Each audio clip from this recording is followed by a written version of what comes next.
Hey y'all, Purpose Girl here. I am exhausted.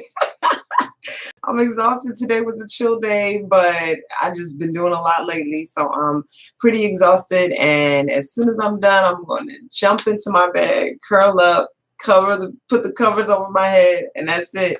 But I didn't want to do that before I stopped to see about y'all. I wanted to check in. This is our day 2 check in. Hey, Leah Burgess, what's up, Mama? Thanks for logging on. And I just wanted to do this day 2 check in and say what's up, how y'all doing, how's this challenge going for you. I can't believe this because I've been kind of doing this challenge for a little while, kind of, I don't know, I guess unofficially, kind of just doing it after my friend sent it to me. But now I'm doing it again, and I thought that I was done. Like I thought, okay, I'm really just doing this with my sisters. I'm journeying with my sisters, but God is still hammering away. When I say hammering, chiseling away at me, it's so crazy. So I just wanted to check in. Leah Burgess, what are you doing the mindfulness challenge? What are you eating? Who did you get a chance to thank today? Hit me up in the chat. Let me know what's going on, how it's going for you. I had a huge revelation today around food and around what I am eating in this challenge. But I want to start with who I thanked today. I thanked my husband today. My husband is my tech guru. He is everything tech for me. I am one of those scared old ladies who's like, I don't want it to lead anything. I don't know what to do. And so my husband is my tech guru, and he did something for me today with my camera, and he's been the one getting me all my technology, setting me up. And so I was very mindful about thanking him today and very specific about letting him know exactly what he did that I'm grateful and thankful for.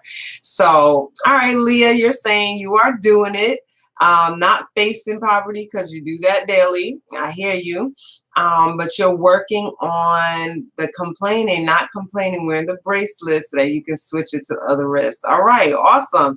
So, and like I said, as you do the challenge, you augment it. When this challenge came to me, it was different from the one that I presented to you, because I did augment it to kind of fit my context and my situation. I love that you were that transparent. Thank you so much for sharing just where you are and what's going on with you on a day-to-day basis. And Leah says again, when I switch it, I quickly pray the opposite of the complaint. That's awesome. That is awesome. Like I was saying yesterday, somebody asked me something and I was getting ready to complain, and I legitimately was like, okay, so I won't complain. That's how I started the sentence, to remind myself to be very careful about how I was even wording things around the challenge that I was experiencing. So I love that you are taking the opportunity to kind of flip that thing. And if you do it and you see that you do it, then you pray something opposite to kind of combat that complaint. Okay, so today I complained about being so tired. And when I switched, I said, God, that is for the health and energy to do. Yep. Thank you for the health and energy to do all that I do. That is awesome. That is awesome. Thank you so much, Leah, for sharing what you are doing and how things are going with you. I had an interesting experience with food today. I've decided to eat rice and beans every day for dinner, because, growing up in a Black and brown culture, rice is a staple. Beans, or I'm Jamaican, so we say peas. That's a staple, and it's a staple because it is a heavy filling meal that can stretch a long way, and it's inexpensive, the actual ingredients and things that you use to make it. So I have decided to do rice and beans every day for dinner. I have decided to do oatmeal every morning for breakfast. And I haven't I think I'm going to do like sandwiches, like bread and butter, bread and cheese, not real cheese because I'm vegan and all that, but you understand. So, but that brings up a really good point. I'm not vegan, but I am dairy free, I am soy free, and I'm gluten free. And the reason that I am all those things is because my body has said no to all those things. Eczema is an issue. Asthma is an issue. I have TMJ, which is a jaw disorder. That is an issue. All of that is caused by inflammation in my body. And when my body gets gluten, soy, and dairy to a lower extent, but when my body gets those things in, then inflammation gets skyrocketed, and I experience a multitude of issues with my health. So I've decided to be gluten-free, soy-free, dairy-free for health reasons. But what I realized as I was walking through the store today is that if I was on a low income, if my budget was not what it is right now, then I would not be able to be gluten-free, soy-free, dairy-free, because it's expensive. And I would not have the opportunity to eat organic fruits and vegetables. I would essentially, there have been times in my life where I just had to eat whatever. I had to eat what I could, had to be super creative because there wasn't a whole lot of money in the budget to play with. And so today it really kind of just smacked me in the face as I was trying to, really kind of figure out and lock in what I was going to be eating this week. I was like, if I had low budget, I couldn't buy gluten-free bread. The bread is like this it's like this much of the loaf, and the slices are like this small. You can't feed a family on that. And so I was walking through the supermarket and I was like, God, I just want to praise you.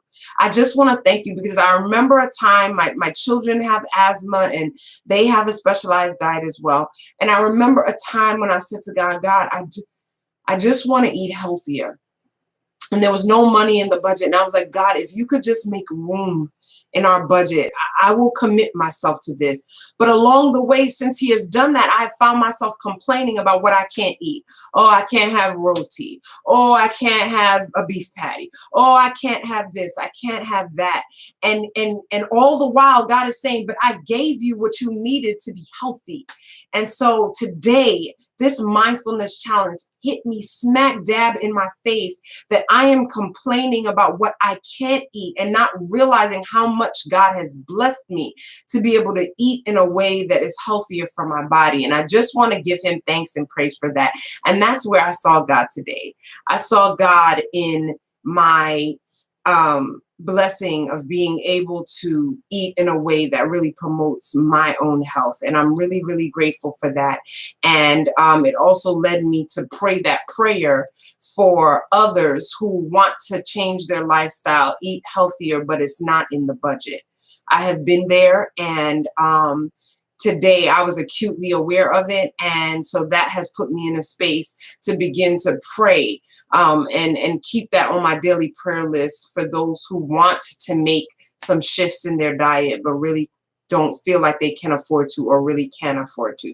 And so that's where I saw God today. I saw God's hand all up in my health and wellness and being able to do the things that I need to do to be healthy.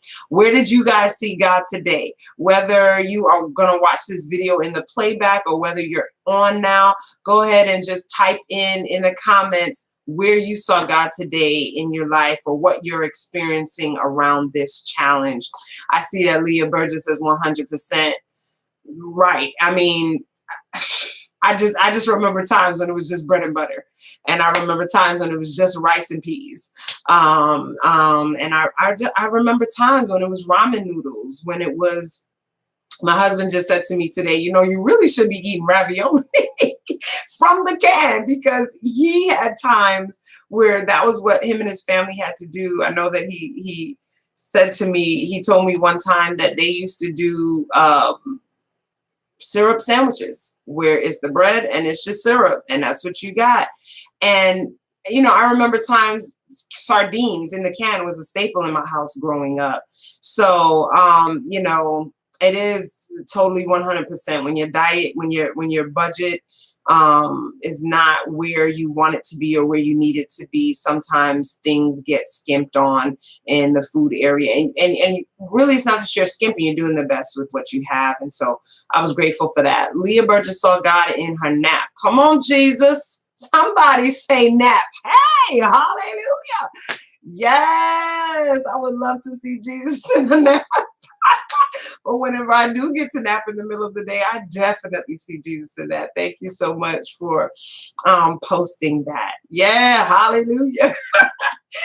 So I just want to close out with a thought that really kind of, I was studying today and I came across this thought, and it's a quote by Thomas Kuhn, and it really kind of just punched me in the gut because I thought it was so powerful. And I just really kind of want to leave you guys with this thought as we continue on in this mindfulness challenge. And I am seeing so many changes in the way I think.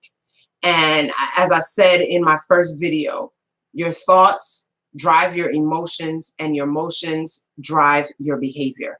So if your thoughts are negative, your emotions are going to feel very negative, and it's going to be very tumultuous, and then your behavior is going to be erratic and negative as well. And so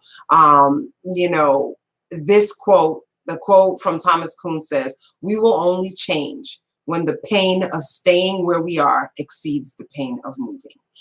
And so I just want to encourage you in this time, this 21 days, really take a stock of where you are. Really think about where you are and what it feels like to be there in terms of your mind. Are you so sick of negative thoughts that you are willing to do whatever it takes to shift your mindset, to create new grooves in your brain, to create a culture of praise rather than a culture of complaint? Are you, what level of pain or impact is your negative thinking having on your life?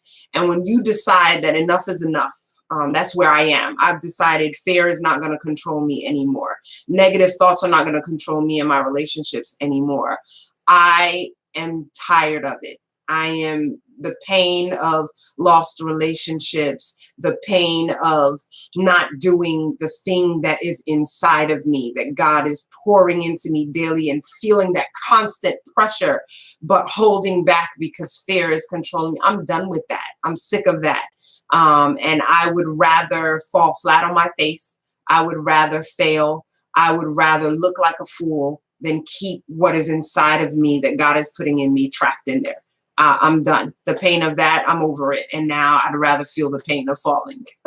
And so if you are there, if you are ready for God to do a work on your thinking, if you have decided that no more negative thinking, no more taking for granted what I do have, no more looking at things like, oh, I have nothing, but saying, hey, what do I have in my hands?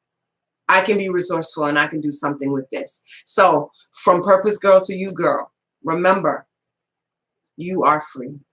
Just stay free.